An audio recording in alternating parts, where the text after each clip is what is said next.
ನಿಮ್ದು ಯಾವುದೋ ಇಂಟರ್ನ್ಯಾಷನಲ್ ಅಮ್ಮೋ.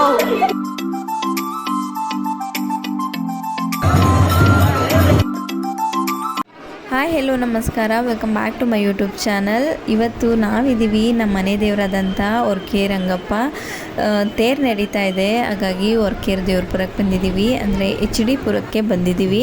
ಇವತ್ತು ತೇರು ನಡೀತಾ ಇತ್ತು. ಹಾಗಾಗಿ ಪ್ರತಿ ವರ್ಷ ಇದು ತೇರು ಇದೆಲ್ಲ ಆದಾಗ ಪ್ರತಿ ವರ್ಷ ಬರೋಕ್ಕಾಗಲ್ಲ. ಹಾಗಾಗಿ ಈ ವರ್ಷ ಅಣ್ಣ ಕೂಡ ಇದ್ದ, ಜೊತೆಗೆ ಅವ್ರದ್ದು ಫಸ್ಟ್ ವರ್ಷ ಅಲ್ವಾ ಮದುವೆಯಾಗಿ. ಹಾಗಾಗಿ ಅಣ್ಣ ಅದಕ್ಕೆ ಕೂಡ ತೇರನ್ನ ನೋಡಲಿ ಅಂದ್ಕೊಂಡು ಎಲ್ಲರೂ ಬಂದ್ವಿ ತೇರು ನೋಡೋಣ ಅಂತ. ನಾನು ಬಂದಿದ್ದೀನಿ ಸುಮಾರು ಚಿಕ್ಕವಳಿರುವಾಗ ಬಂದಿದ್ದೆ ನಮ್ಮ ಅಜ್ಜಿ ಜೊತೆಗೆ, ಅಂದರೆ ನಮ್ಮ ಅಪ್ಪರ ಅಮ್ಮನ ಜೊತೆಗೆ. ಬಿಟ್ಟರೆ ನಮ್ಮ ಅಪ್ಪನ ಜೊತೆಗೆ ಒಂದು ಸರಿ ಬಂದಿದ್ದೆ. ಅದು ಬಿಟ್ಟರೆ ಮತ್ತೆ ನನಗೆ ನೆನಪಿಲ್ಲ ತೇರು ನೋಡಿರೋದು. ದೇವಸ್ಥಾನಕ್ಕೆಲ್ಲ ಯಾವಾಗಲೂ ಬರ್ತಾನೆ ಇರ್ತೀವಿ, ಬಟ್ ತೇರಿಗೆ ಈ ಥರ ಜಾತ್ರೆಗೆ ಅಂತ ಬಂದಿರೋದು ನೆನಪಿಲ್ಲ ಅಷ್ಟು ನನಗೆ.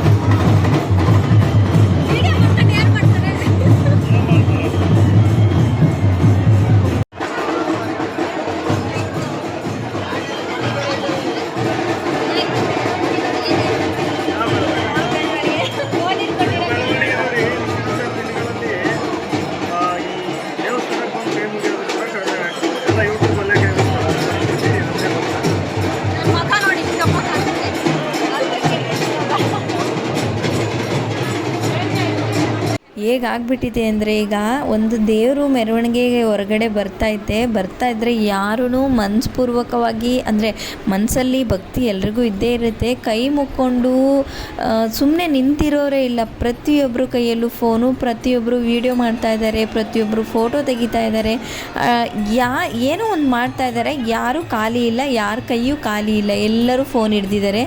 ಸೊ ಅದನ್ನೇ ಮಾತಾಡ್ತಾ ಇದ್ವಿ, ಎಲ್ಲಿಗೆ ಬಂತು ಕಾಲ, ಮುಂದಿನ ದಿನಗಳಲ್ಲಿ ಏನಾಗುತ್ತೋ, ಅಂದರೆ ಎಲ್ಲನೂ ಕೂತು ಯೂಟ್ಯೂಬಲ್ಲಿ ಇನ್ಸ್ಟಾಗ್ರಾಮಲ್ಲಿ ದರ್ಶನ ಮಾಡೋ ಥರ ಆಗುತ್ತೇನೋ ಅಂತ. ಹಿಂಗೇನೆ ನಾವು ಹೇಗೆ ತೆಗಿತಾ ಇದ್ವೋ, ಪ್ರತಿಯೊಬ್ಬರು ವಯಸ್ಸಾಗಿರೋರಿಂದ ಹಿಡಿದು, ಅಂದರೆ ಸ್ಟೇಟಸ್ಗೆ ಹಾಕ್ಕೊಳ್ಬೇಕು ಅಂತ ಒಂದಷ್ಟು ಜನ ಫೋಟೋ ತೆಗೆಯೋದು, ವೀಡಿಯೋಸ್ ಮಾಡೋದು, ಇಲ್ಲ ವೀಡಿಯೋ ಕಾಲ್ ಮಾಡಿ ಮನೆಯವ್ರಿಗೆ ತೋರಿಸೋದು ದೇವ್ರನ್ನ, ಈ ಥರದ್ದೊಂದಷ್ಟು. ಒಟ್ಟಲ್ಲಿ ಯಾರ ಕೈಯೂ ಫ್ರೀ ಇಲ್ಲ, ಅಷ್ಟು ಜನ ಹಂಗೆ ತೆಗಿತಾನೆ ಇದ್ದಾರೆ. ಜಾತ್ರೆ ಎಲ್ಲ ಮುಗಿಸ್ಕೊಂಡು ದರ್ಶನ ಎಲ್ಲ ಮುಗಿಸ್ಕೊಂಡು ಬಂದ್ವಿ. ಬರ್ತಾ ಆನ್ ದ ವೇ ನಮ್ಮ ಊರಿಗೆ ಹೋಗ್ತಾನೆ ನಮ್ಮ ಅತ್ತೆಯರ ಮನೆ ಸಿಗುತ್ತೆ. ಅಲ್ಲಿ ಕೂಡ ಅವ್ರದ್ದು ಒಂದು ಹಬ್ಬ ಇತ್ತು, ಹಾಗಾಗಿ ಅಲ್ಲಿ ಕೂಡ ಊಟ ಮಾಡಿಕೊಂಡು ಮಾತಾಡಿಸ್ಕೊಂಡು ಹೋಗೋಣ ಅಂತ ಸ್ಟಾಪ್ ಮಾಡಿದ್ವಿ. ಯಾರಾದರೂ ಪಾತ್ರೆ ತೊಳೆಯಕ್ಕೆ ಬೇಕು, ಕಾಫಿ ಇರಬೇಕಾ? ಅದು ಸನ್ರೈಸೇ ಆಗಬೇಕಾ? ಬ್ರೂ ಆದರೂ ಪರವಾಗಿಲ್ಲ. ಲಿವಿಸ್ಟ, ಓ ಆ ಥರದ್ದೇ ಬೇಕು. ಓ ಹಿಂಗೆ ಅನ್ಬೇಕಾ ಇವ್ರಿಗೆ? ಅಕ್ಕ ನೀವು ಓದ್ ಮನೆಯಲ್ಲೆಲ್ಲ ಯಾರು ಅಂತಾರಕ್ಕ ಹಿಂಗೆ ನಿಮಗೆ? ಅಲ್ಲಕ್ಕ ಪಾತ್ರೆ ತೊಳೆಯಕ್ಕೂ ಏನು? ಓ ಅಂಥದ್ದೆಲ್ಲ ಐತೆ ನಿಮ್ಮ ಹತ್ರ? ಓ ನಿಮ್ದು ಯಾವುದೋ ಇಂಟರ್ನ್ಯಾಷನಲ್ ಅಮ್ಮೋ, ಇಂಟರ್ನ್ಯಾಷನಲ್ ಗ್ಯಾಂಗ ನಿಮ್ಮದು? ಒಂದೊಂದು ಕಡೆ ಎಷ್ಟೆಷ್ಟು ಜನ ಹೋಗ್ತೀರಕ್ಕ? ಒಂದೊಂದು ಕಡೆ ಎಷ್ಟೆಷ್ಟು ಕೊಡ್ತದೆ? ಹಬ್ಬ ಇದ್ದಾಗ ಎಷ್ಟು ಜನ ಹೋಗ್ತೀರಾ ನಾರ್ಮಲ್?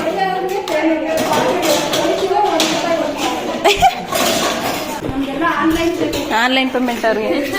ಅಕ್ಕ ನಿಮ್ಮ ನಂಬರ್ ಹೇಳ್ತೀರಾ? ಎಲ್ರಿಗೂ ಹೇಳ್ತೀನಿ, ಶೇರ್ ಮಾಡ್ತೀನಿ.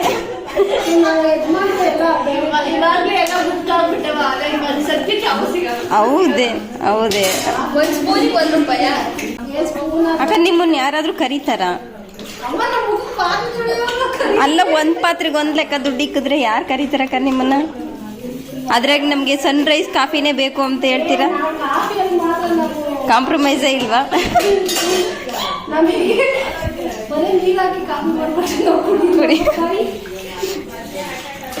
ಓ ನಂದಿನಿ ಮಿಲ್ಕೇ ಆಗಬೇಕಾ? ಸನ್ರೈಸ್ ಕಾಫಿ ಪುಡಿ, ನಂದಿನಿ ಮಿಲ್ಕು, ಯಾವುದಾದ್ರೂ ಓಕೆ. ನಾರ್ಮಲ್ ಕಾಫಿ ಪುಡಿ ಎಲ್ಲ ಆಗಲ್ಲ. ಇಷ್ಟೊತ್ತು ಏನು ನೋಡಿದ್ರಿ ಎಲ್ಲನೂ ಜಸ್ಟ್ ಫಾರ್ ಫನ್ ಅಷ್ಟೇ.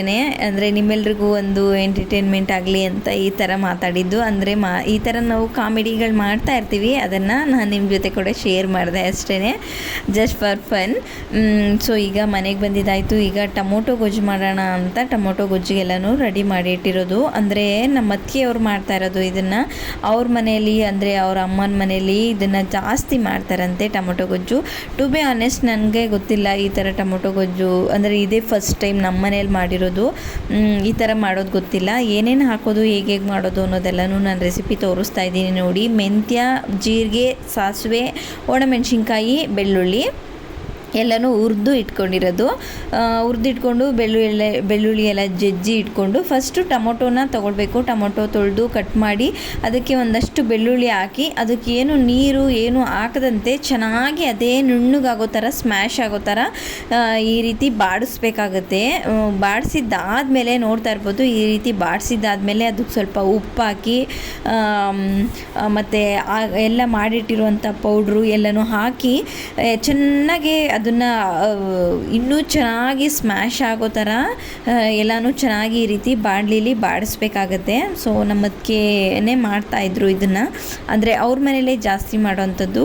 ಟೊಮೊಟೊ ಜಾಸ್ತಿ ಇತ್ತು ಮನೇಲಿ, ಹಾಗಾಗಿ ಮಾಡ್ತೀನಿ ಟೊಮೊಟೊ ಗೊಜ್ಜು ಅಂತ. ಅವ್ರ ಮನೇಲೆಲ್ಲ ಜಾಸ್ತಿ ಫೇವ್ರೇಟ್ ಅಂತೆ ಇದು ಟೊಮೊಟೊ ಗೊಜ್ಜು, ಹಾಗಾಗಿ ಮಾಡ್ತೀನಿ. ಎತ್ತಿಟ್ಕೊಂಡು ತಿನ್ಬೋದು ಇದು ತುಂಬ ದಿನಗಳು. ಅಂದರೆ ಇದಕ್ಕೆ ನೀರು ಏನು ಹಾಕಿರಲ್ವಲ್ಲ, ಜಾಸ್ತಿ ಹೊತ್ತು ಇದೇ ರೀತಿ ಮಾಡಿರ್ತೀವಿ ಅಲ್ವಾ, ಹಂಗೆ ಎತ್ತಿಟ್ಕೊಳ್ಬೋದು. ಟೊಮೊಟೊ ಗೊಜ್ಜು ಅಂದರೆ ಗೊಜ್ಜು ತೊಕ್ಕು ಥರ ಇರುತ್ತೆ, ಅನ್ನಕ್ಕೆಲ್ಲ ಹಾಕ್ಕೊಂಡು ತಿನ್ಬೋದು, ಚೆನ್ನಾಗಿರುತ್ತೆ.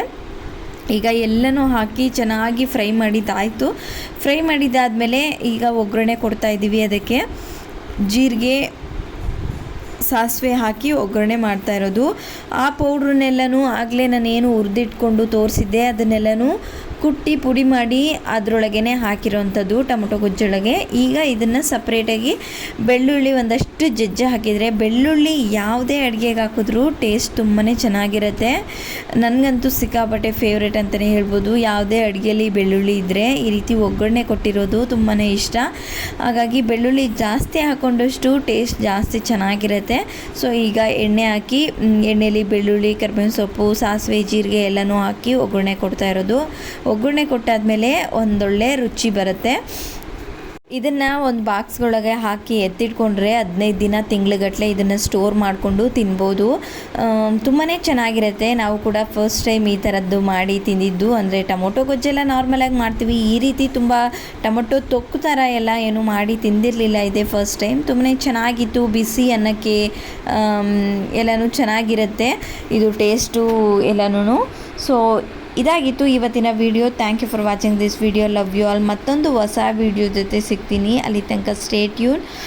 ಇನ್ನೂ ಯಾರು ನನ್ನ ಚಾನಲ ಸಬ್ಸ್ಕ್ರೈಬ್ ಮಾಡ್ಕೊಂಡಿಲ್ಲ, ಸಬ್ಸ್ಕ್ರೈಬ್ ಮಾಡ್ಕೊಳ್ಳಿ. ಹಾಗೆ ಪಕ್ಕದಲ್ಲಿರೋ ಬೆಲ್ ಬಟನ್ ಕೂಡ ಕ್ಲಿಕ್ ಮಾಡಿ, ಸೊ ದಟ್ ನಾನು ಪ್ರತಿ ವಿಡಿಯೋ ನೋಟಿಫಿಕೇಷನ್ ನಿಮಗೆ ಮೊದಲು ಬರುತ್ತೆ, ಬೇಗ ವೀಡಿಯೋಸ್ನ ನೋಡ್ಬೋದು.